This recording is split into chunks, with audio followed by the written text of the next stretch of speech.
വിഷുവിന്റെ ലീവിന് പെങ്ങന്മാരും ഏട്ടന്മാരും കുട്ടികളും എല്ലാവരും മക്കളൊക്കെ ഒത്തുചേർന്ന് കേട്ടോ. എന്തായാലും ലീവല്ലേ, അപ്പൊ അടിച്ചു പൊളിക്കണല്ലോ. വിഷുവിനെ എങ്ങനെ എല്ലാരും കിട്ടുള്ളൂ. വിഷു കല്യാണം എന്തെങ്കിലുമൊക്കെ വരണം, എല്ലാരും കൂടി ഒരുമിച്ച് കിട്ടാം കേട്ടോ. ഇല്ലെങ്കിൽ ഒട്ടുമിക്ക ആൾക്കാരും ഉണ്ടാവും, എന്നാലും കുറെ ആൾക്കാർ മിസ്സാണ്. ഇതിപ്പോ എല്ലാവരും ഉണ്ട്. അപ്പോൾ ഒരു പറഞ്ഞു വൈകുന്നേരം നമുക്ക് ബീച്ചിലേക്ക് വിട്ടാലോ എന്ന്. അങ്ങനെ ഞങ്ങളൊന്നും നോക്കില്ല, നേരെ നമ്മളെ ബേപ്പൂർ ബീച്ചിലേക്ക് അങ്ങോട്ട് വിട്ട്. എല്ലാവരും കണ്ടില്ല, നല്ല ഹാപ്പിയാണ്, ഉഷാറാണ്. പിന്നെ അവിടെ അത്യാവശ്യം കൂടുതൽ തിരക്ക് കാര്യങ്ങളൊക്കെ ഉണ്ട് കേട്ടോ. അവിടുത്തെ ഓരോരുത്തരുടെ മോൻ കാണുമ്പോഴും നമുക്ക് ഭയങ്കര സന്തോഷം, കാരണം എല്ലാവരും ഹാപ്പിയാണ്. കാരണം ഇനിയിപ്പോൾ ഈ ഒരു ദിവസം കഴിഞ്ഞാൽ അടുത്ത ദിവസം എല്ലാവരും പിരിയും. അവർക്ക് ജോലി കാര്യങ്ങളൊക്കെ ആയിട്ട് പഴയ പോലെ തന്നെ ആവും. പിന്നെ മക്കളും എല്ലാവരും 4 ദിക്കിലേക്ക് പോകും, പഴയ മാതിരി തന്നെയാവും.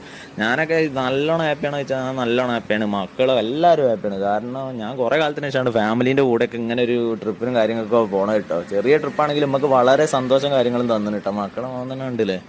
പിന്നെ ഇതൊക്കെ യൂട്യൂബിൽ ഇട്ട് കഴിഞ്ഞാൽ ഇങ്ങനെ കാണാമല്ലോ നമുക്ക് എന്തോ. അതും നമുക്ക് ഒരു ഹാപ്പിനെസ് ആണ്. അതുകൊണ്ട് ഒരു ചെറിയ വീഡിയോ ആക്കിയിട്ട് യൂട്യൂബിൽ ഇടാതിരിച്ചിട്ടോ. പിന്നെ അതൊക്കെയാണ് ചെക്കന്മാർക്ക് ചായ വേണം മറ്റേ വേണം പറഞ്ഞ് ഓടി അടക്കിയ ഒക്കെ മേടിച്ചു കൊടുത്ത് കുറേ നേരം വർത്താനം പറഞ്ഞു. സമയം പോകണം അറിഞ്ഞേ ഇല്ല കേട്ടോ. കുറേ കാലത്തിന് ശേഷമാണ് എല്ലാവരുമായിട്ട് മനസ്സോർന്ന് നമ്മൾ വർത്താനം പറയും. ഇങ്ങനത്തെ ഒരു കാര്യത്തിന് വന്നാലാണ് അത് ഒട്ടുമിക്ക ആൾക്കാർക്കും അറിയാലോ. എല്ലാവർക്കും അഭിപ്രായം എന്താണ്, ഇത് കണ്ടിട്ട് അഭിപ്രായം പറയും. നിങ്ങളെ എങ്ങനെയാണ് ഫാമിലി ആയിട്ടുള്ളത് എന്നൊക്കെ ഒരു കമന്റ് ഇട്ടോളി. എന്നാ ഓക്കെ, ബായ്.